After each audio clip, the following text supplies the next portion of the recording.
Good day. Welcome to part 4 of the atom. We're going to wrap up talking about the atom by talking about the periodic table. We've been talking about it a bit, but let's actually talk about it.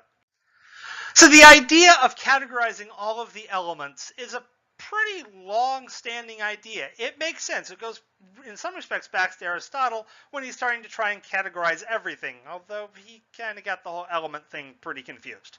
But if we go back to Basil, which you've already seen that particular image before, we've got a list with symbols and sorting out all of the things the world is made out of. Now, of course, there's a lot of things on there that we today would not call an element. We'd call those compounds. There are multiple elements attached together. And we got some weird symbols, to say the least.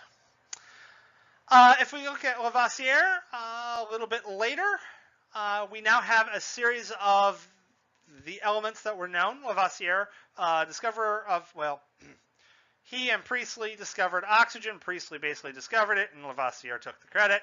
But Lavoisier actually did a lot of important work. He had the money to do the fine detail, the high-end research that was really needed to lock it in.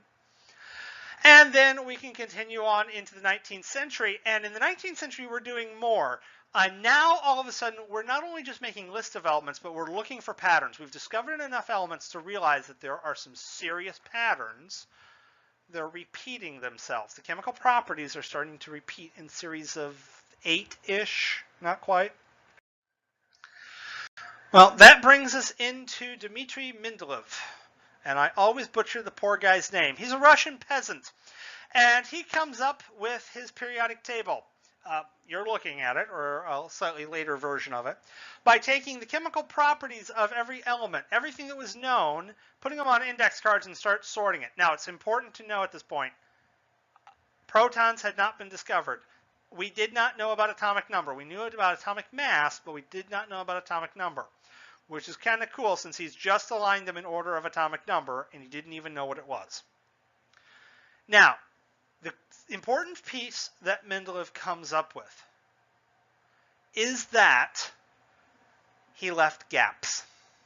He's put the table into rows called periods and columns called groups, just like our modern one. But he's left gaps. He's come to the realization that he doesn't know everything. We've been discovering new elements. If you've discovered a bunch of new stuff you never knew existed, why would you think that you know everything that does exist? It's brilliant. Everyone laughed at him. Everyone's like, you've just made a complete list of all the known elements in the universe, and it has holes. Ha ha, the stupid Russian peasant. Ha ha, what an idiot. They were laughing for a few years. 1886, germanium is discovered. See, there were holes, but not only were there holes, there were actually predictions made. And one of those holes is the spot where germanium would fit. He called it a type of silicon. It wasn't silicon, but he said it's going to be like silicon. He predicted the melting point, the color, several other properties of it. He was within a few percent of the actual properties of germanium. Yeah, when you predict the future, people stop laughing very, very quickly. They realized he wasn't some stupid peasant from the middle of nowhere, Russia, that he was brilliant, and that he sorted out the underlying question at the time for chemistry. How do we think of our elements? Now, that was 1860s, 1870s. Things have changed. We've got a lot more elements now. We're up to 118. Additionally, we've looked through somewhat better structures. The original periodic tables, they worked, but they were a little clunky, even up through World War II, Cold War, etc. They were still kind of clunky. The modern one starts to appear in the 1960s, I believe it is. It didn't have as many elements back then, but we've added a few more. And what we're looking at, once again, groups, columns, periods, rows, same basic story. Chemicals in the same group, ones that are in the same column, all are going to have very similar chemical properties. If we look at the noble gases, the ones in blue over here, They're all notoriously unreactive. They were some of the last elements to be discovered because it's really hard to discover something that doesn't do anything. They're called noble gases because, like nobles, they kind of stick their heads up or their noses up and don't want to associate with anyone. Chemically, they're very, very inert, which is actually very useful. We use helium in places where we don't want things to do anything interesting. Argon is used for fire suppression. Works beautifully. Now, we did do a couple interesting quirks with this one. You'll notice this section down here. This is known as the rare earths, or the lanthanides and actinides, because that is lanthanide and that is actinide, and so that would be the actinides and that would be the lanthanides. The reason it's down here is rather interesting. The periodic table really should look more like the one on the bottom. However, that doesn't fit in a textbook very well. Textbooks tend to follow the golden ratio. Similar shape to a person. 8.5 by 11 for most of the times. Well, that is not going to fit on an 8.5 by 11 paper. That, on the other hand, might. So we move those down and into the middle. There is an advantage. Turns out all of their chemistry is very, very similar. So even though that's a period, not a group, they do behave very much like they're in the same group. So their chemistry is actually remarkably similar. Not identical by a long shot, but very similar. Now, elements are also arranged into blocks, with certain groups having names, but the blocks being the important ones. Remember how I talked about the periodic table having blocks, and those blocks were named based on the orbital shape that dominated the chemistry? Well, here's what we're seeing. Over here we have the S block, and helium in this case should actually be here. Hydrogen and helium belong here and over here. They don't quite know what they're doing. You got your S block. That's dominated by the S orbital. This is your transition metals, also known as your D block, dominated by the D orbitals. This is your P block, dominated by the P orbitals. Down here we've got our poor metals, sometimes known as true metals also. Metalloids, those have another interesting feature we'll talk about here shortly. And then the non-metals up on this side, noble gases here. Now, there are some trends on the periodic table. When you look at it, you can draw a series of patterns, and they almost always run between helium up here and then francium down there. 119 hasn't been discovered yet. That might take a while. That's going to be harder. But that said, it's usually running in this diagonal. Things up towards this end are going to have similar properties. Things down towards this end are going to have similar properties. Things down towards the francium end tend to be much more metallic. Metallic means metal-like. They're going to be shiny, conductive, malleable, and ductile. Malleable means you can beat it into sheet. Ductile means you can stretch it into wires. Generally, you're going to be either a lot of both or not a lot of both, although they are two different properties.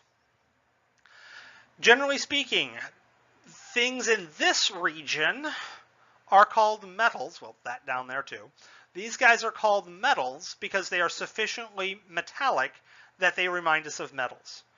The closer towards francium you get, the more metally you get. The gray is poor metals because they behave like metals, but not very good ones. Ionization energy. How likely is that atom to form a cation? How likely will it lose one or more electrons? When they're forming compounds, quite often the elements are going to be, I'm going to say happiest, but the elements don't have brains, they don't have emotions. It's more energetically stable. If they can get their valence shell to be a full 8, even if it could hold more, to get it up to 8, what we call the octet rule, or if they could get rid of the entire valence shell and allow the next core shell to become the new valence shell. The more metallic you are, the closer towards francium, the lower your ionization energy, the less energy it takes to pop off an electron and become a cation. Also, you're going to have a lower electronegativity. Electronegativity is if two atoms are sharing electrons, how well do they share? How grabby is that particular electron? For low electronegativity atoms, they're not going to hold on to their electron very well. So it's kind of like your friend who, you're renting a place and they've got their couch, but they are always at their significant other's place and they're never actually at the place that you're renting with them so you can use their couch because they're not using it ever. So it's like, yay. Low electronegativity, willing to share very unevenly and not holding onto the electron very tightly. These are also going to have very large atomic radiuses. So the farther down, the more layers you're getting, the more shells. Therefore, the physically larger your atom is. Once again, that hard sphere of Dalton is the outer layer of electrons. That's what's giving you the size to make up your volume of your hard sphere. The farther down you go, the more layers. It's like an onion. The farther to the left, there's less nucleus pulling in on them, so they end up being a little bit further away. So they're going to be somewhat larger. This is going to be important for us in 1152 in that some of the ways your body sorts out what atom is what is by size. So you're going to be thinking about size in a few cases here. Now, everything I just said going the other direction is the opposite. As you go up towards helium, they're going to be much more non-metallic. They're going to be dull. They're going to be insulating, which means they don't conduct heat well, and they tend to be brittle, the opposite of malleable and ductile. They tend to hold onto their electrons pretty tightly. It takes a lot of energy to knock them off. They want to become anions, not cations. And when they share, they're going to hog. They're highly electronegative. Lastly, they tend to be rather small, so they'll have a small atomic radius. Elements over in this area are called nonmetals. They are so not metallic, we call them not metals or nonmetals. Over here, we have the metalloids. These are ones that behave both like a metal and both like a nonmetal. You'll notice silicon right there. Germanium down here as well. Those are your core components for semiconductors. Early semiconductors were germanium. Silicon is what we use now. Because it can be both a metal, which is conductive, and a nonmetal, which is insulating, or not conductive, depending on how we treat it, it's beautiful for making electronics. So those metalloids, the ones in that kind of brown color, are the ones that do some really cool stuff when it comes to things like electronics, etc., especially silicon, because, hey, it's great. This rounds up our talk about the periodic table, and we're going to jump into taking these atoms from individual atoms and making stuff with them by sticking them together in Unit 4 and 5. So I'll see you in Unit 4.